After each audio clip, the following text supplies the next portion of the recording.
بسم اللہ الرحمن الرحیم۔ السلام علیکم ورحمۃ اللہ وبرکاتہ۔ منافق لوگوں کی پہچان۔ دنیا میں ہمیں مختلف قسم کے لوگ ملتے ہیں۔ کچھ وہ ہیں جو دل کے صاف اور سچے ہوتے ہیں، جن کی زبان اور دل ایک ہوتے ہیں، اور کچھ ایسے بھی ہیں جو بظاہر تو نیک اور اچھے لگتے ہیں، لیکن دراصل وہ اندر سے کچھ اور ہوتے ہیں۔ ایسے ہی لوگوں کو منافق کہا جاتا ہے۔ منافقت ایک ایسی بیماری ہے جو ایمان کو برباد کر دیتی ہے۔ قرآن مجید میں اللہ تعالیٰ نے منافقین کا ذکر کئی جگہ کیا ہے اور ہمیں ان سے بچنے کی تلقین فرمائی ہے۔ نبی کریم صلی اللہ علیہ وآلہ وسلم نے بھی فرمایا، منافق کی 3 نشانیاں ہیں۔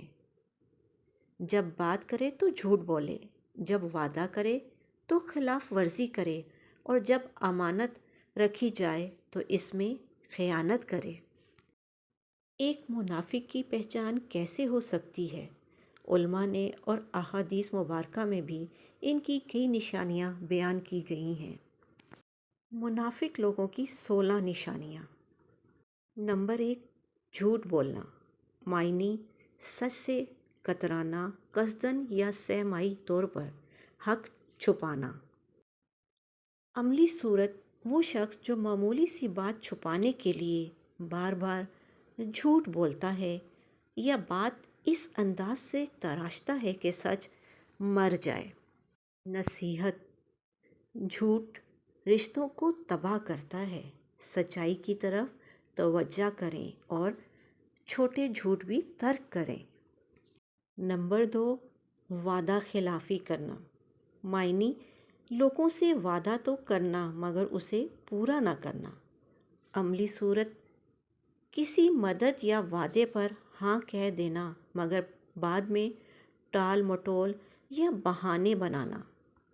نصیحت، وعدے پر عمل اہم ہے۔ وعدہ کریں تو نیت کے ساتھ کریں ورنہ نہ کریں۔ نمبر 3، امانت میں خیانت، معنی مال، راز یا ذمہ داری میں بے ایمانی کرنا۔ عملی صورت، امانت میں مداخلت کرنا، راز افشا کرنا یا دیے گئے اثاثے کا غلط استعمال۔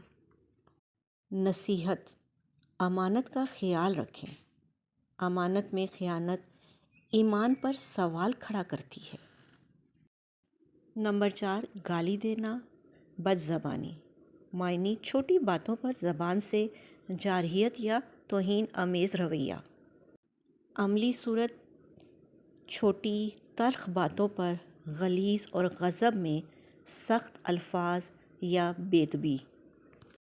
نصیحت، زبان کو سنبھالیں، الفاظ زخم دیتے ہیں، کنٹرول سیکھیں۔ نمبر 5، نماز میں سستی اور دکھاوا نما عبادت، معنی عبادت کو خلوص کے بجائے نمائش سمجھنا۔ عملی صورت، عوامی جگہوں پر نمازی دکھائی دینا مگر تنہائی میں نماز ترک کرنا یا غیر سنجیدہ پڑھنا۔ نصیحت، عبادت کا معیار اور نیت دیکھیں، خلوص ایمان کی جان ہے۔ نمبر 6، ریاکاری، معنی نیک اعمال صرف لوگوں کی نظر میں اچھا دکھائی دینے کے لیے کرنا۔ عملی صورت، صدقہ، خدمت عوامی انداز میں مگر پیچھے سے ریاکاری یا تکبر۔ نصیحت، نیت کا محاسبہ کریں، اعمال کا وزن نیت سے ہوتا ہے۔ نمبر 7، دل میں بغض یا کینہ رکھنا، معنی کھلے لفظوں میں دوست مگر دل میں نفرت اور بغض۔ عملی صورت، خوش اخلاقی مگر اندر سے حسد یا برائی کی خواہش۔ نصیحت، دل کی صفائی ضروری ہے، حسد دل کمزور کرتا ہے۔ نمبر 8، دوگلاپن، آگے پیچھے مختلف رویہ. معنی: ایک چہرے پر تعریف، دوسرے میں تنقید. عملی صورت: سامنے مسکراتا ہے، پیٹھ پیچھے بدگوئی یا سازش. نصیحت: لوگوں کے اعمال کو سامنے اور پیٹھ پیچھے دونوں لحاظ سے دیکھیں، ثابت قدمی پرکھیں. نمبر 9، حسد: دوسروں کی خوشی برداشت نہ کرنا. معنی: دوسروں کی کامیابی پر رنج یا نقصان کی خواہش. عملی صورت: خوشخبری سن کر خوشی نہ ہونا بلکہ دل میں تلخی. نصیحت: شکر اور دعا کی تربیت کریں، حسد سے دور رہیں. نمبر 10، وقت ضرورت میں ساتھ نہ دینا. معنی: مشکل وقت میں ساتھی کا ہاتھ چھوڑ دینا. عملی صورت: جب کسی کو حقیقی مدد درکار ہو تو وہ غائب رہتا ہے یا بہانے بناتا ہے.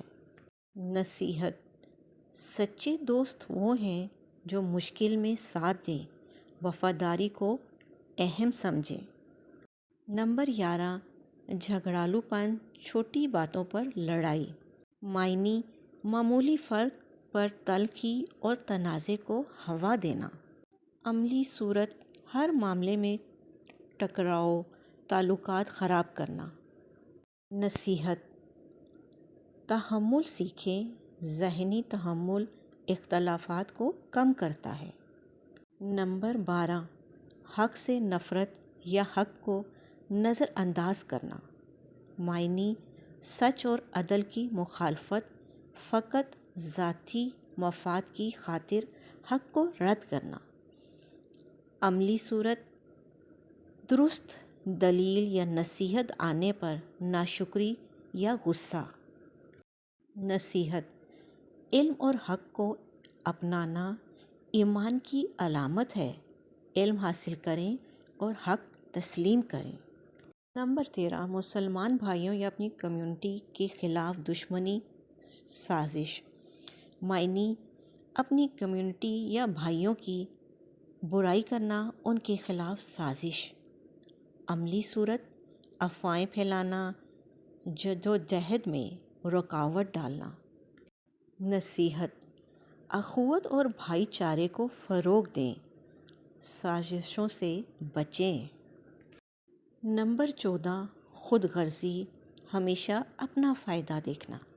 معنی: ہر صورت میں ذاتی مفاد کو برتر سمجھنا. عملی صورت: دوسروں کی قیمت پر اپنا نفع حاصل کرنا، قربانی نہ دینا.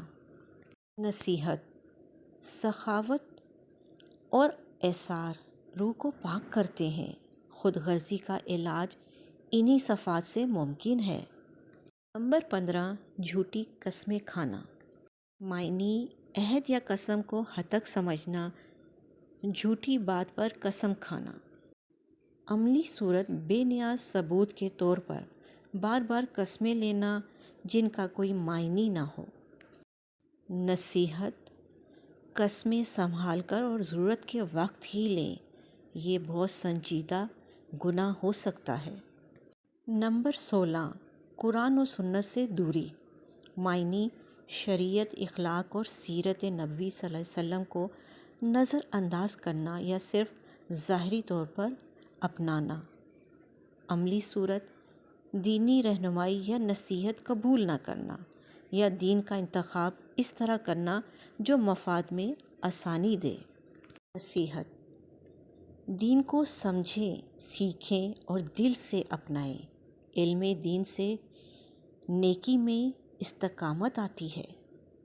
خود احتسابی اور حفاظت کے لیے لوگوں کے الفاظ کے بجائے ان کے عمل پر اعتماد کریں. وقت بتاتا ہے کون سچا ہے. چھوٹی باتوں میں آزمائیں. چھوٹی ذمہ داری کے بعد دیکھیں کوئی وعدہ پورا کرتا ہے یا نہیں. اپنے اندر بھی محاسبہ کریں. اگر آپ میں یہ صفات ہیں تو انہیں بدلنے کی کوشش کریں. رشتوں میں حدود بنائیں. امانت اور راز کے معاملے میں تحریر اور روشن رہیں. علم حاصل کریں اور مذہبی رہنماؤں سے رہنمائی لیں. دعا کریں اور اللہ سے نصرت طلب کریں۔ سب سے بڑی قوت دعا ہے۔ دعا: اے اللہ ہمیں نفاق اور ریاکاری سے محفوظ فرما۔ اے اللہ ہمارے دلوں کو ایمان کی روشنی سے بھر دے۔ اے اللہ ہمیں سچے اور ایماندار لوگوں میں شامل فرما۔ آمین ثم آمین یا رب العالمین۔ اپنا اور اپنوں کا خیال رکھیں، خوش رہیں، خوشیاں بانٹیں۔ اللہ نگہبان۔